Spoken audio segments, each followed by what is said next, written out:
you, but it really is something that you need to get out on the table. Going into specific causes, you don't need to go into specifics. I mean, it's going to cause more problems than it's going to solve, and it's not necessary for you to share your past sexual experiences. Just let those memories die, and simply confess it. But confess it and then leave it at that. And I'm assuming that you know your future spouse well enough to know, if you haven't had that discussion, what their response would be, either positive or negatively. Because one thing about it, your past is not necessarily going to dictate what happens to your future. And we know that just because of the gracious God that we have. And God truly wants us to have just a thrilling and fulfilling sex life. And like I said, His forgiveness is very, very wonderful. And like I said, I have a very gracious wife as well, and she was very forgiving. Just as God endorses sex within marriage, He also clearly says that sex outside His marriage is disobedience for Him. He not only says don't, but He warns that premarital sex has a heavy price to pay. The price is the loss of some of the future fulfillment, pleasure, and joy He intended for you.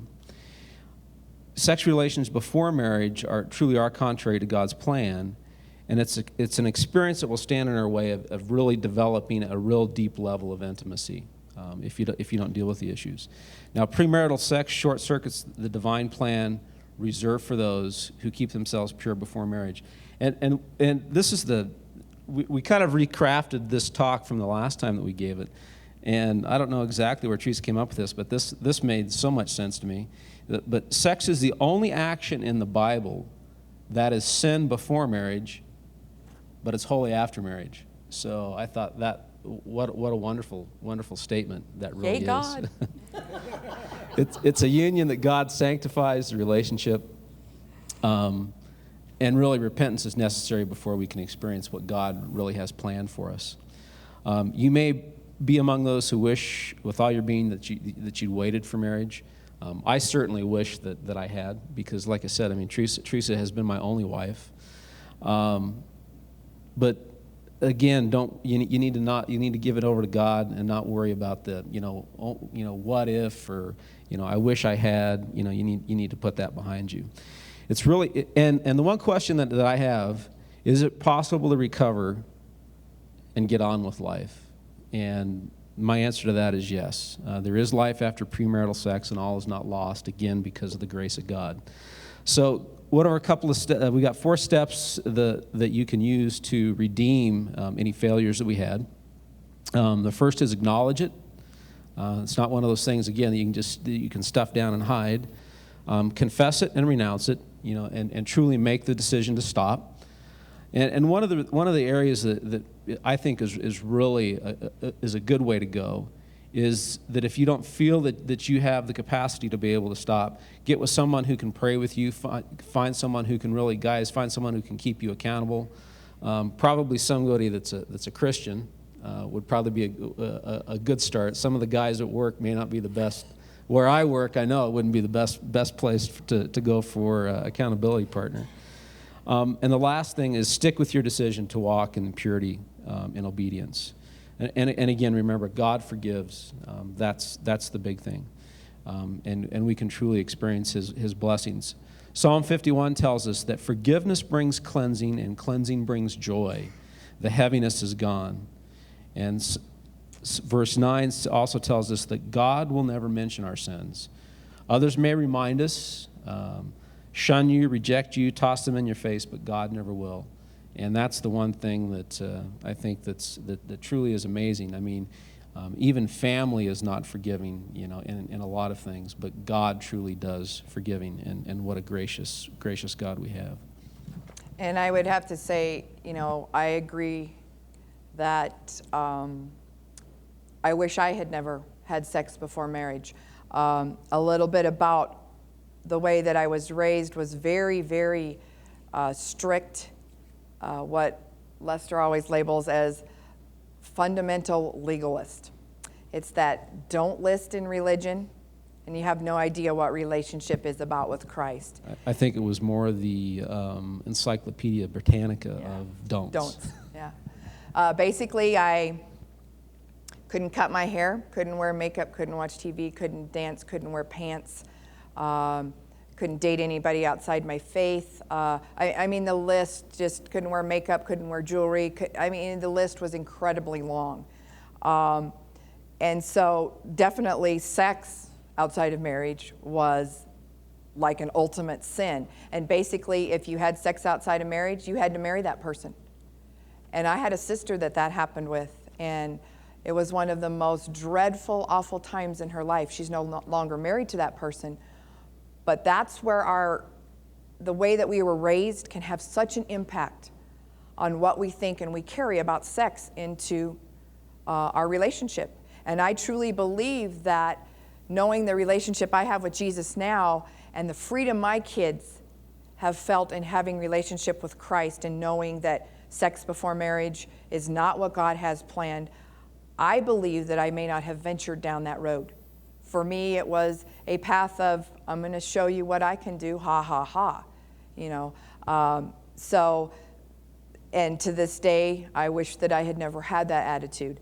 An incredible story our daughter's volleyball coach told me when we were on a volleyball trip in the van. And I thought this was so awesome for her to be a witness as a Christian to a bunch of girls. One of the girls talked up and asked her, said, "Coach, what do you think about sex before marriage?" I tell you what, when your kids get into high school and you go on trips, you never know what happens in the buses, believe me, or what's talked about. And so Coach she was always so great and laid back. And she said, "Let me tell you a story." She said, "Let's take a treasure box and say your life is a treasure box as a woman." And this could apply to men also. And she said, God fills us with treasure when we're born, because he treasures us and he values us, and we're full of all kinds of gifts and treasures. Every time we choose to have sex outside of God's plan for marriage, a little piece of the treasure is taken out and dumped. And so by the time you find the person that God's designed for you to marry, and you open up your treasure box, what's left in it?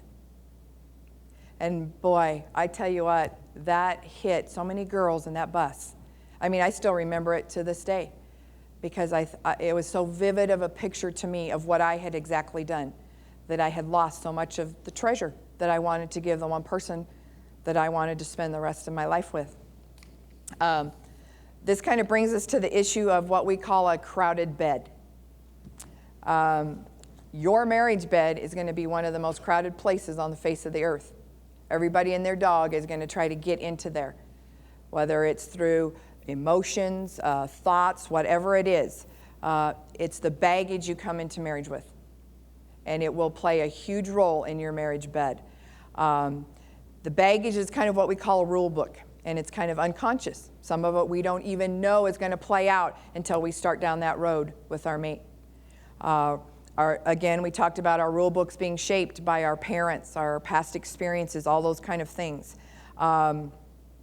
These are things in our rule book that, thanks to God, we can edit and get rid of. And that's something that we really need to work at doing. Another thing to understand is that the way you look at sex is the way you look at it. It doesn't make it right. And that, for me, was a huge statement that I had to deal with. Because, it's my personality. I'm a firstborn. I'm kind of strong-headed, strong-willed. And it was like, well, I know everything there is, and what I know is right kind of thing. And so this one God really just hammered that one home to me. Good lovers need to learn to know their lover better than they know themselves. And that sounds easy, but it's not. It takes a lot of work. You will have to stop viewing sex through your perception alone and start viewing it through your spouse's eyes, which means you're going to have to communicate. You're going to have to ask questions that may be uncomfortable or hard. Great marital sex is about learning to love someone else the way he or she wants to be loved. It means that sex is not about you and satisfying your needs. It's about meeting your spouse's needs. And 1 Corinthians 7:3-4 tells us, a husband should fulfill his marital duty to his wife, and likewise a wife to her husband. A wife does not have authority over her own body, but her husband does. Equally, a husband does not have authority over his own body, but his wife does. So the idea is you have to put away your past. And we do that, we know, by asking God to forgive us. And believe me, if we hadn't have put away a bunch of our past and let God forgive us, we would not be where we are today. So it really is important.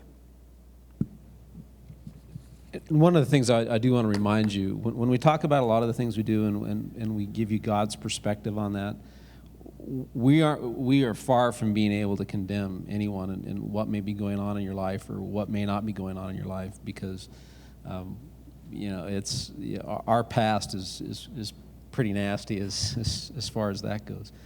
Guys, one of the things I want to talk about is that guys really like to control what goes on in a marriage, and control is where most men fail.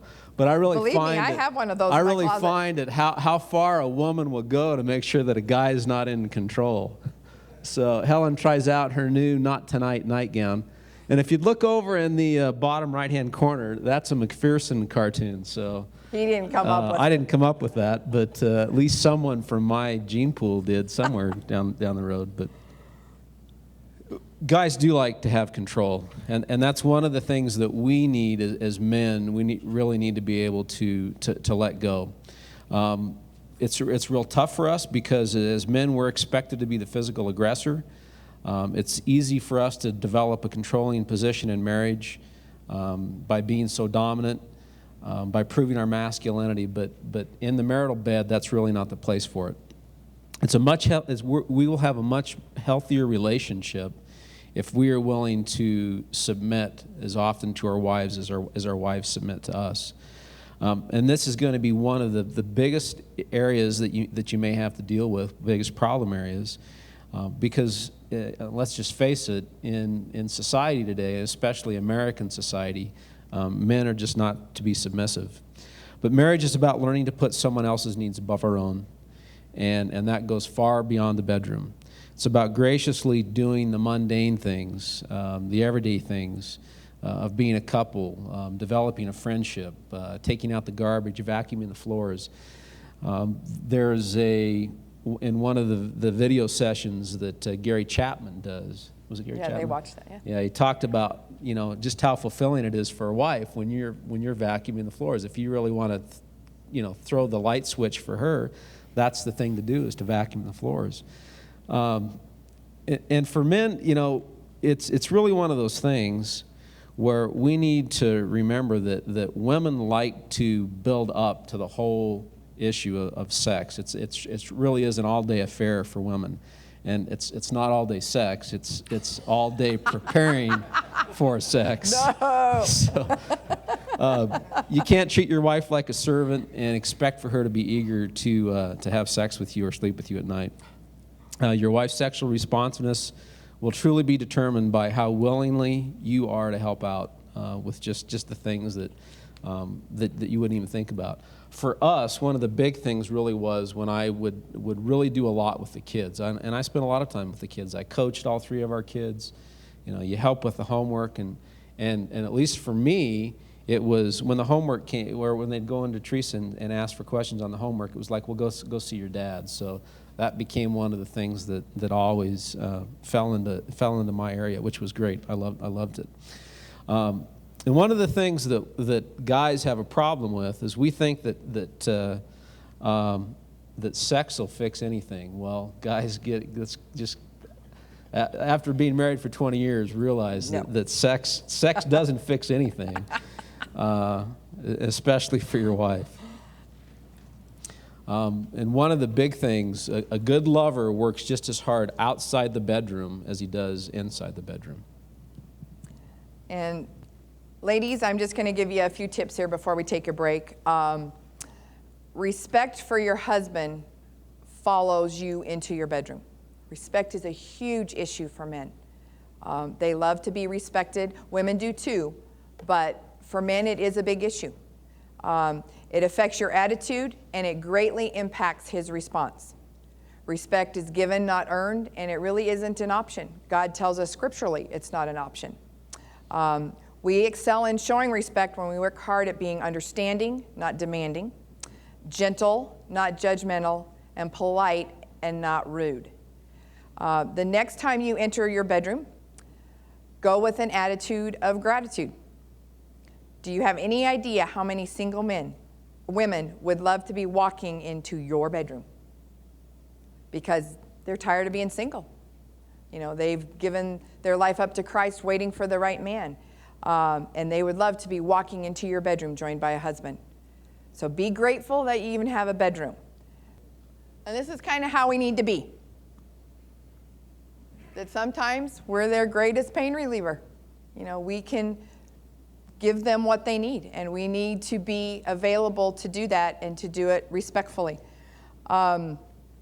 Once we grasp God's intended vision for sex and look at sex through our husband's eyes, our physical desire will fall in line with him.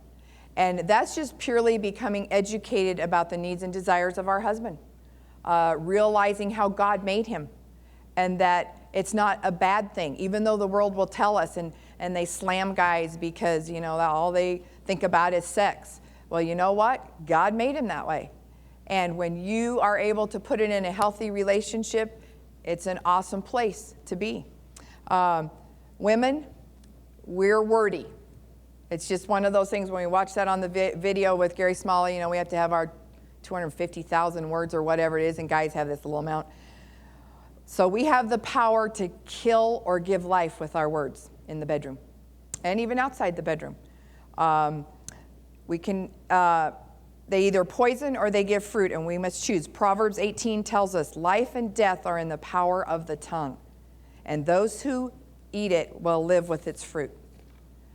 So encourage one another, build each other up, and let's talk about building our husbands up, especially to our friends and family, and let them know how important they are.